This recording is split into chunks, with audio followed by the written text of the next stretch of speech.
I'm Heather Coley. I was born and raised in Rocky Mount, North Carolina.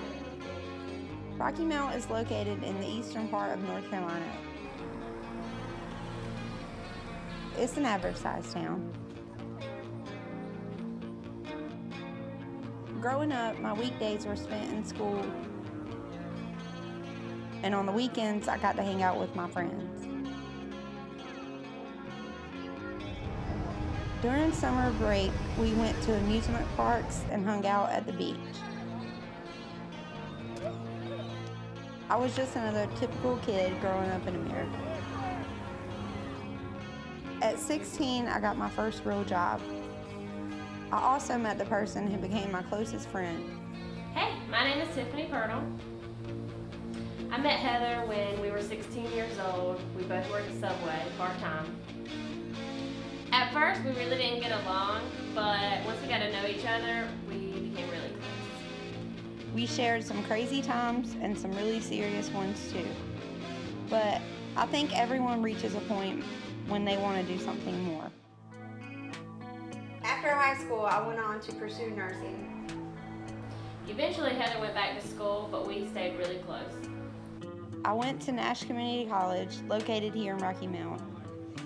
It's not a big school, but it has an excellent nursing program. At first, it was very exciting, but it was very challenging, and I didn't have a lot of free time. Even though school was close to home, I really missed my friends. After a while, I took a break from college to find myself. It was good to just hang out with my friends again. I wouldn't say we went overboard, but we did have some fun. But a part of me also wanted to finish what I started. After a 2-year break, I decided to go back to school to follow my dreams in the medical field. I couldn't wait to tell everybody that I finally got my degree and a job. I was so excited when Heather called me to let me know that she got her dream job at the hospital. By the grace of God, I was put onto the oncology unit. Everything seemed to be working out. I had a great job, my future looked bright, but then something happened that turned my life upside down. In March, I noticed I had a rash called petechia. And I also had nosebleeds, which was an indication I needed to visit my doctor. After testing and lab work, I was diagnosed with acute lymphoblastic leukemia. It's hard to describe how you feel when you hear you have a deadly disease. My first thought was, is dying going to be painful because I've seen the effects from chemo? I texted Tiffany. I was terrified when Heather texted me to let me know that she was diagnosed with leukemia and they gave her 1 month to live. I was scared and didn't know what to do. When Heather told me that she didn't want to go through with chemo, I told her I didn't have time for her games and that we were going through it. Chemo wrecks you physically and emotionally. But I knew if I declined chemo, I would be letting a lot of people down and also wasting a beautiful life. Thankfully, I had level-headed friends that helped me stay focused.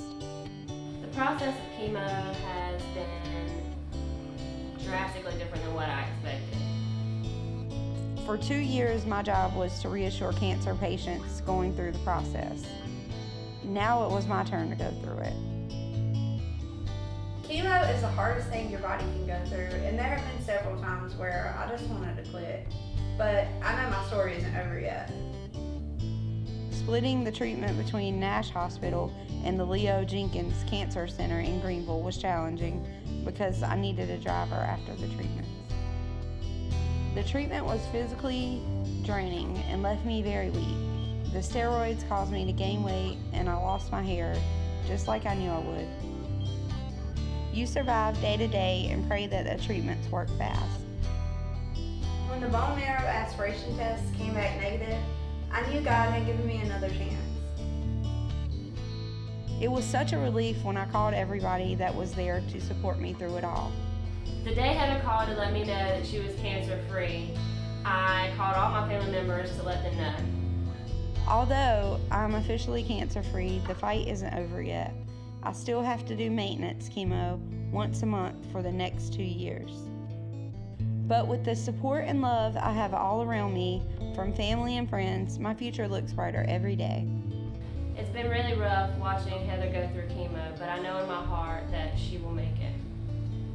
I still have moments when I feel down and sometimes angry that I had to take this path, but then I remind myself I am living proof that you can survive cancer. Now, when I talk with my future patients, I will be able to look them in the eye and say, you can do this, you can survive this. For now, I take each day one at a time and make the most out of it. And of course, I still have my best friend pushing me down the road to full recovery. I'm so excited for Heather to hit the maintenance phase of her chemo so she can get her energy back and we can enjoy good times together again.